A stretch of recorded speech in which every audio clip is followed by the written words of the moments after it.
পশ্চিমবঙ্গ আদিবাসী কল্যাণ সমিতির নদিয়া জেলা কমিটির দ্বিতীয় বার্ষিকী সম্মেলন অনুষ্ঠিত হয়ে গেল নদিয়া জেলার কৃষ্ণনগর শহরে। এবং এ নিয়ে সম্মেলনের শেষে তারা আমাদের বার্তা আদিবাসীকে কি জানালো, চলুন জেনে নেওয়া যাক। দাদা, আজকে আপনাদের কিসের সম্মেলন ছিল এবং কি বিষয়ের উপর সম্মেলনটা ছিল? আচ্ছা, নমস্কার। এটা আমরা এখন কথা বলছি সঞ্জীবনী ট্রেনিং সেন্টার, 25/5/2025 আজকে আমাদের জেলা সম্মেলন ছিল। এটা ছিল দ্বিতীয় দ্বিবার্ষিক সম্মেলন। আদিবাসী কল্যাণ সমিতির বাইল অনুযায়ী যেটা হয়, প্রতি 2 বছর অন্তর আমাদের এরকম সম্মেলন করতে হয়। সেই সম্মেলন শেষ হয় একটা জেলা কমিটির কার্যকালের, এবং নতুন একটা কার্যকাল সূচনা হয় নতুন একটা জেলা কমিটির। ফলে এটা শুধু সংগঠনের বিভিন্ন দিক যেমন আমরা বিশ্লেষণ করি, তেমনি সেই বিশ্লেষণের পর থেকে আমরা বুঝতে পারি যে কোন কোন দিকগুলো ঘাটতি থাকলো এবং কোন কোন দিকগুলো আবার আমাদের একটুখানি মনোযোগ সহকারে কাজ করতে হবে, সেই দিকটা এখান থেকে আমরা নির্ণয় করি। আমাদের যে নতুন কমিটি তৈরি হলো, সেটা আনুষ্ঠানিকভাবে উপস্থিত সদস্যরা তাদের সিলেকশন করেছেন, আনুষ্ঠানিকভাবে সেটা ঘোষণা করেছেন। আজকে আমাদের সেন্ট্রালের পক্ষ থেকে উপস্থিত ছিলেন মাননীয় মহেন্দ্রনাথ সরেন মহাশয়। তিনি আনুষ্ঠানিকভাবে তাদের নাম ঘোষণা করেছেন, অ্যাপ্রুভ করেছেন, এবং আজকের পর থেকে আগামী 2 বছর এই জেলা কমিটি কার্যভার গ্রহণ করল।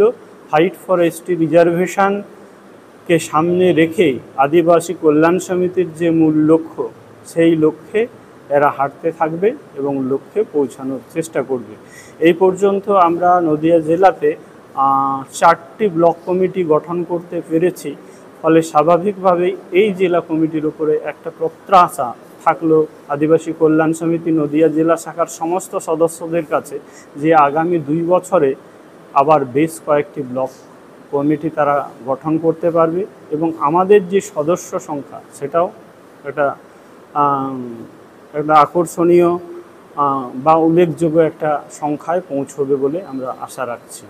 বলছি, এই যে আপনারা যে কমিটি করলেন, তাদের কি কি পদ দেওয়া হলো? আচ্ছা, এখানে আজকে যেটা হয়, মানে আমাদের গঠনতন্ত্র অনুযায়ী একটা হয় অ্যাডভাইজারি কমিটি। তাদের কাজ হচ্ছে মূল কমিটি যেটা থাকলো তাদেরকে বিভিন্ন সময় সাংগঠনিক বিভিন্ন পরামর্শ দিয়ে থাকেন। এইখানে একজন কনভেনার আছেন। আচ্ছা, যেটুকু মনে আছে আমি বলছি। সেই অ্যাডভাইসারি কমিটিতে সদস্য যারা হয়েছেন, তার মধ্যে যিনি কনভেনার হয়েছেন তিনি হচ্ছেন সতীশ মুর্মু মহাশয়, সদস্য হয়েছেন রাজেন্দ্রনাথ মুর্মু মহাশয়, সদস্য হয়েছেন বাপি সর্দার মহাশয়, বিজয় মুর্মু মহাশয়। এছাড়াও বেশ কয়েকজন, আরও 2 জনের নাম এই মুহূর্তে আমি মনে করতে পারছি না। আর জেলা কমিটিতে সভাপতি যিনি হলেন, গতবারও ছিলেন, এবারও হয়েছেন সুনীল কুমার হাঁসদা। সহসভাপতি হলেন হেমন্ত কুমার সিং। এছাড়া হলেন আরেকজনের নাম রঞ্জিত সর্দার মহাশয়, হাঁসখালি ব্লক থেকে আগত। আর সম্পাদক হলেন ঘাসিরাম সিং মুড়া মহাশয়, যিনি গত বছরও এই কমিটিতে সহসম্পাদকের পদ অলঙ্কৃত করেছেন, কার্যভার গ্রহণ করেছিলেন, এবং তার হাতেই উপস্থিত সদস্যরা এইবারের যে কমিটি তাদের যে কার্যভার তার হাতেই তুলে দিয়েছেন। এবং যারা সহসম্পাদক হয়েছেন, যেটুকু মনে পড়ছে বলার চেষ্টা করছি, সহসম্পাদক হয়েছেন অসিত সর্দার মহাশয়, সহসম্পাদক হয়েছেন বাবলু হাঁসদা মহাশয়, সহসম্পাদক হয়েছেন পীতাম্বর হেমব্রম মহাশয়। এছাড়াও সুনীল সিং সর্দার মহাশয়ও ওই সহ সম্পাদক পদে আসীন হয়েছেন।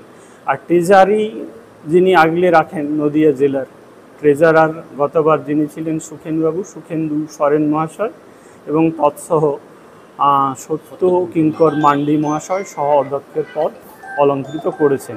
এছাড়া আমরা একটা এক্সিকিউটিভ কমিটি আমরা তৈরি করেছি, যার সদস্য সংখ্যা আমরা 20 রেখেছি। এছাড়াও একটা কালচারাল কমিটি আমরা রেখেছি। নদিয়া জেলা সংগঠন আপনাদের এই যাবৎ কতগুলি কাজ সফলভাবে করেছে?